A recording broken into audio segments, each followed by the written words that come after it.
very warm welcome to Daily Dispatch powered by HSBC. I'm Priya Sheth, and joining me on this conversation is Sanchit Baweja, who is from Stage3. Thank you very much, Sanchit, for joining us today.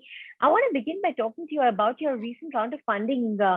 You've raised some funds of late. What are the funds going to be utilized for, and what does the fundraise really mean to you? Thank you so much, Priya, for having me. Yeah, so we've just actually closed a pre-series A round of about 20 crores, and Athya Shetty has also participated in it, which we announced about 2 days back.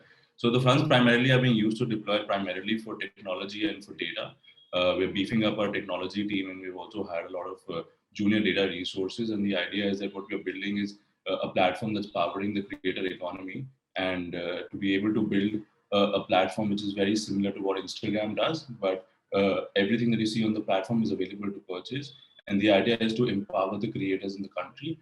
And to be able to do that, there's a lot of investment that we're doing around the data and the technology space. And primarily the funds that are raised will be utilized for that. Right, tell us a little bit about been over the last couple of months in the pandemic. We've seen so many content creators, influencers really emerge. So on your platform, what does it look like in terms of scale and growth? So we've actually been very fortunate in terms of the kind of growth we've seen over the last 24 months. Overall, as a company, we've grown about 8x in the last 18 to 24 months. Our platform, which is the Stage3 social commerce marketplace, went live somewhere around the middle of November with a product, with a beta product. And we have like a massive release that is happening in the next 4 to 6 weeks. In terms of the numbers, I can't go into revenues, but what we have seen on the creator and the brand side, we've actually been able to onboard over 3,000 brands in the platform within the last 3 months itself.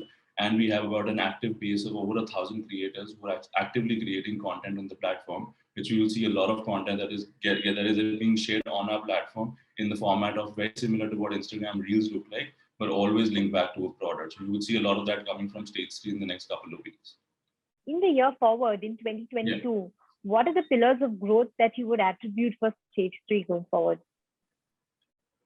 I would say like primary pillars of growth that we're looking at in terms of Stage3 would be primarily around building our creator base. So it would be like focused primarily on onboarding a lot of the brands that we are focused on. So if you look at our platform, our aim is to primarily be able to give a platform to small boutiques, Instagram boutiques, homegrown brands, a platform to be able to build a strong digital presence and have a strong digital foothold, and to be able to collaborate with key opinion leaders and influencers. And we've seen that while building Stage3 over the last couple of years, we have realized that if you see the power of the creator right now, they're actually, in a way, like completely switching out what an ad agency used to look in the past, or like how people used to spend money in terms of doing like offline advertisement. Your creator itself, the influencer, the key opinion leader has in a way become a billboard for the product that they're advertising. So being able to provide these small creators, these small brands, Instagram boutiques, a way to collaborate with key opinion leaders, have them create high quality content and house them on the Stage3 platform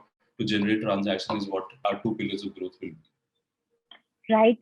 What kind of revenues are you targeting at this point in time? And in terms of, in terms of profitability, what's the picture like? So in terms of revenue, we've been very fortunate in terms of seeing, like I said, we've grown almost about 8x over the last 18 to 24 months. And in terms of the growth, we do believe that we'll see another 3x growth in FY22. And looking at the projections for the next 3 to 5 years, we do hope to get to $100 million in revenue in the next 5 years. Right, $100 million in terms of revenue. What's the road to profitability? So we are actually like I mean, both me and my co-founder, we've always been very focused on making sure that we're building the business in the most frugal manner possible. But with any startup, like we also focus on growing as soon as possible and as quick as possible. So a lot of the funds that are being raised right now, like I said, have been invested into technology, into future growth, into being able to ensure that the platform is seamless for both the creator as well as for the brands.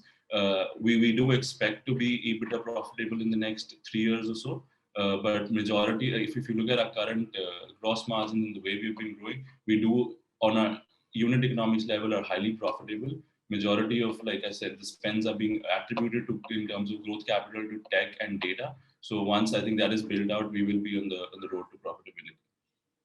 All right, Sanchit, thank you very much for joining us today. It's been a pleasure speaking with you. Thanks so much for your time.